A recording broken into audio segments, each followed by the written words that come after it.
nwere nze m ọzọ sị na gị na ihe ifuru ọzọ ka ọkụkọ ọhụrụ na-atụ ọdụ ụmụrụ nze m ọzọ ekene m unu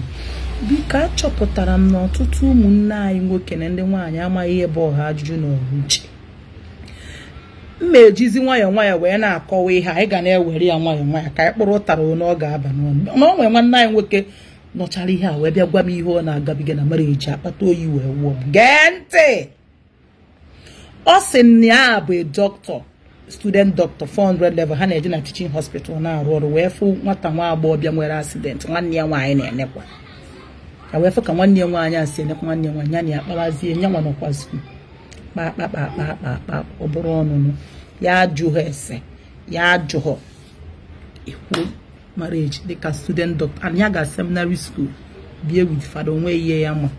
nwa ya ajụghị ese mana ihe dị ha gbagwojuru ya dada ha bụ ịnụ nwa dada ka this girl ọ na-anụ ka ha na ụmụnne ya bi Ọnịcha natara na compound dada ọ na-afọtọ n'ebe ọ na-eme ebe ịnụ nwaanyị dada ka nwunye gị na ụmụnne ha sikwa na township ebe ha bi n'Ọnịcha natakwa dada nne esiziri esi ya asị ka ndị esi na asị mba na aya akwụ ndị esi na aya esi Ọnịcha bụrụ nni bịa mago ya akpọ ya n'imi nne na ọnya ka ya nọzie wee maa na-apụtakwa ka ya nọ wọrị ka ya bi ya jebe ọrụ aba na-ese medical doctor n'ebe ya pata na-esu nwunye ya ekele mago ondiko tenant notice beziri ihe na-eme ofu moto ka ya nwere bikwa nwa wee na-amụ ofu nwa wee na-eje skuulu nọpụ na-agwa ndị mmadụ na dị wicked emekwa nka ya na-agafe na steeti ụmụ nwaanyị steeti women supporting women ụdị ya na-afụ na Facebook ịmaghị ihe na-ese na iburu ihe na ya pụtasịa pịa nwoke ajọ obi ọ na-emegbu nwunye ya wee ruo ndị ya na-abata ọrụ ụmụ nwaanyị nọ na steeti mago ndị ochowa wepụta wee sị ya amoosu mago ya sị madam nke ihe m mere ị na-emegbu nwunye gị otu anya wee jizie voka wee mepee ọmụ ka wee kpọọ nwunye ya wee bịa ya wee sị ya jụọ ya sinsi mụ na ya jibiri etinigo m ya ihe na ọnya na-eme mụ na ya nwa ụkọ gbaba iche nje bute mma na-ama ya mụra ya mechakwa aka ọrụ amụmamia ihe amamia si anya rapịa na ụmụnne ya nwaanyị ndị asịchabedi na 3 girls ka adị ha na-abụ enwe nke bi nwudi nwunye bụ nke ịtọ na a confuse ma eje ekpere asị amụma na ọ dịkwa wee nwe di mmiri spiritual husband nke ịma ya ọra mmadụ egbuburu na ihe a na nke ya emesịa nwunye chọọ ka ha mekọsịa come and deposit sperm on my body ya sị ya deposit sperm ga-ebi mana ebikwata họ ya na-emekwa mụrụ nwa nke bụ debe ememe ndị mmadụ ha sị ya na ọ chọọ nwunye nekwa ụmụazị ya ata afụfụ aya eme nka ntile ndị nne wee jidezie nebo ya jebe ọrụ abalị nebabata na-esu nwunye ekere mgbe ha etibega akwụkwọ as medical doctor Saudi Arabia mgbe ha mechara capturing wee kwuo na ewesị na ọsọsọ ya eje kpute ụmụ sị mba asaras na ọ ya akpọ ụmụ ya wee je na nwunye ya eso mgbe amara eji esi ozi obi ike ha wee ruo Saudi Arabia ya wee nweta ọrụ na-eje ọrụ nwetakwara ya ọrụ nkụzi ọ na-akụzi online na-echeji ego a na-akụ nwunye ya about 600 and something thousand na naira mana nwunye ejinibe ego ya go data bụ 23,000 nwunye ejibe ego ya go common menstrual pad ya na-eme everything ọ ga-akpali ya ekwensu nka obodo oyibo na-afụzie nke obodo oyibo na ya gba ebe aka ya hozi perpetual slave ya okwu kwụsị ya call police for you ya nwụna mana before ha abịabazie nke issue nke ha nwepụrụ ụbọchị birthday ya na ọ chọrọ idin ya maka ya kwunye ya chọọzi ịmụ nwa ka ya divorce ya na ọ chọrọ ime ya nwa na-achọkwanụ ka o ji afọ ime eke ya dinazi n'oche ebe na palọ nwaanyị agba afa wee bute aka odo pịa ya na spinal cord ya wee ruo anyị ụmụ ya tibeziri mkpa wee buru ya Russia ruo hospital ebe treatment ọsị na ya ma akwa ihe na-eme ya emechaa before mụọ second son ya mami ya bịara ọmụgwọ ya nwa jikwa aka ya kpọọ nne die ya na-achọ ịmụ nwa ọ bịachara 1 week o ji bịacha nne die mụọ nwa sị m nne die ya bịa naba na nwanne nwaanyị nkada ya bịa ewesịa na mami ya ana kpọọ nwanne gị nwaanyị ka ọ bịa ya eme ihe dị na ya ikwuoda ọrụ ka ya ji ewe ndị bata ndị ya ọkọ esi na nwunye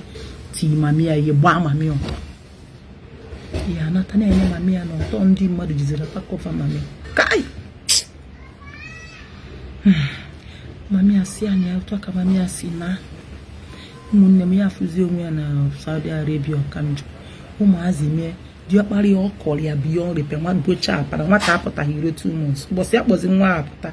ndị polisi kpọọ nwa a ji ofe akụ na interrogate nwa na-ajụ nwa ya jụsị akere emere ya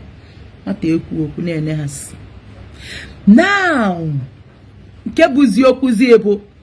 ọnwa ọpụtasịa na ya chọ ka ya jee kpụọ isi ya wee sị ya kpụ n'isi na onye na-akpụ isi n'ala Igbo bụ onye di ya nwere anwụ ka ya si wee fụdebe ya wee kpọọ onye dị gị ji wee mere nna the man si ya na ya ka ya kpọzie adịghị ya na adịghị azachazie ka nwunye ya pụtasịa ọkwa gị ịya anwụ jee kpụcha isi owiti kripi ya gbagotezie enu ịmago ndị nọ n'obodo oyibo yisisi akwa ya bịa ebe a nọ bọ ike bọrọ ike andụ ụnụ mana nwaanyị bọrọ ụdị ike na omenala bụ arụ oke nwa ọkụkọ ara na-apụ afụ mgbe nkịta mmanya na-egbu o si ihe bido gasaba kọntraktị ọrụ e nyere ha na Saudi Arabia 1 month asị ya na-achọ ọzi ya n'ọrụ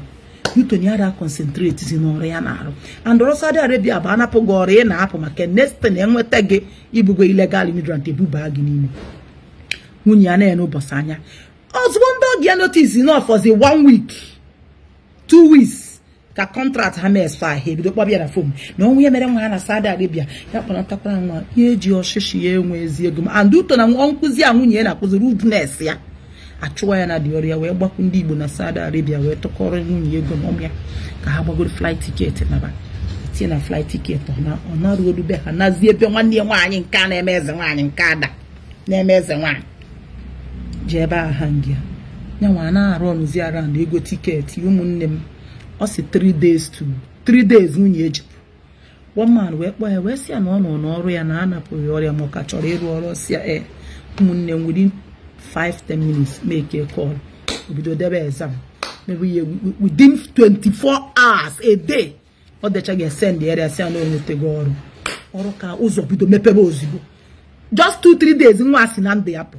biri na-emepe ya wee gwazi ya na ya ada anata na ihe nwetego ọrụ ọzọ ọ sị from 2023 wee ruo kịta progress ya mekego na ọ blọkwa ya na WhatsApp ni maka ọ chere na a ga-edipọt ya ka ọ gbara aka fere aka baị na ọbụọzi ihe ọfụ kịta ka ochie tabaziri azụ na ya dị very sorry gabi ya bika achọ m ka ị gee ntị ebe a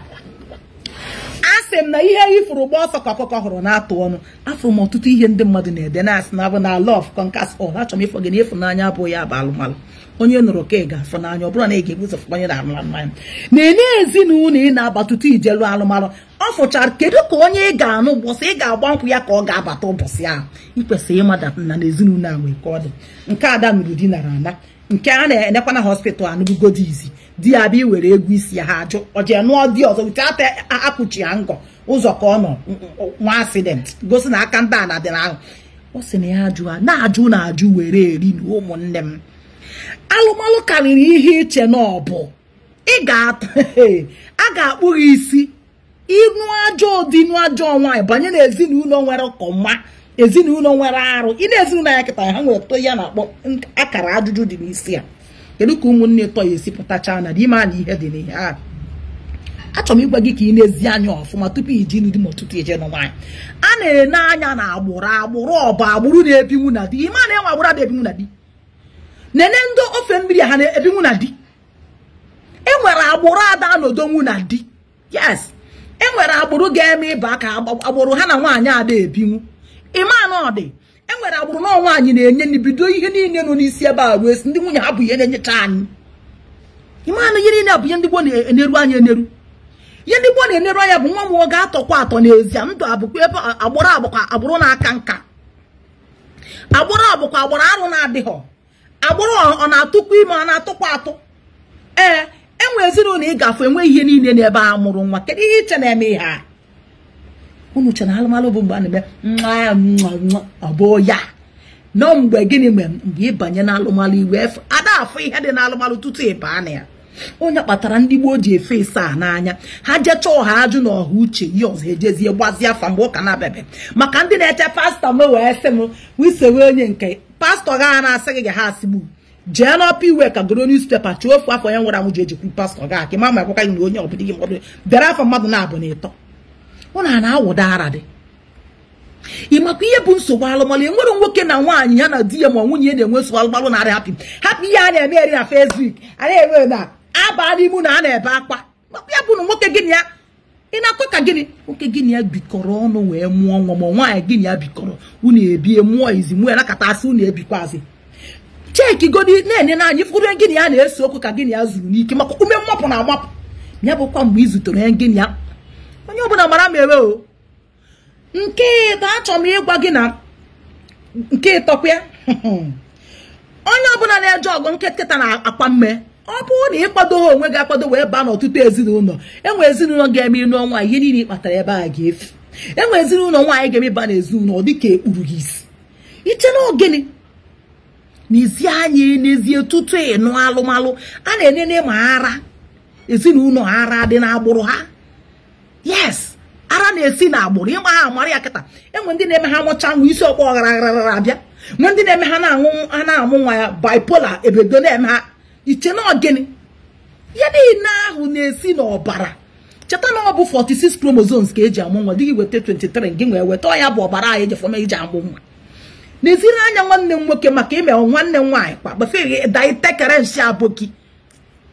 nke ịnọ ndị kịta mere ka mmata na unu che na ọnụ Nollywood ịfụnarịa ọtabazi afọ ọtagide afọ ebe n'oge ụzọ emepe gee m ntị na-eru anya ọfụma ihe ndị Igbo na-anọ bụ nwoke gbasiri ike nwoke njiji ga-afọ 3 square meal ihe ndị Igbo anyị ada-achọ onye oke na-ebute ego obudozi ọgaranya ọbịazi ụzọ mepee Chineke ya dere denu chigideziere gị na onye eze ka ị ga-anụ ịba ebe ahụ ajụọ gị oyi ọ bụrụ ị ga-aba ebe ị ga-aba ahụ na-ekpoghị ọkụ enwe ewido di ya nwụrụ kịta ahapụrụ nta hapụ Igbo nwa mana nwaanyị enweghị udo nke ọba kada ị ga-aba ego ọjọọ akpara akpa o sị gị kedu isi ego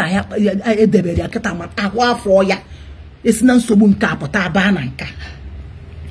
nke ise bụrụ gị asị na mkpịsị aka ha akarị ohoro gị ime nwekwa nwaanyị karịrị di ya o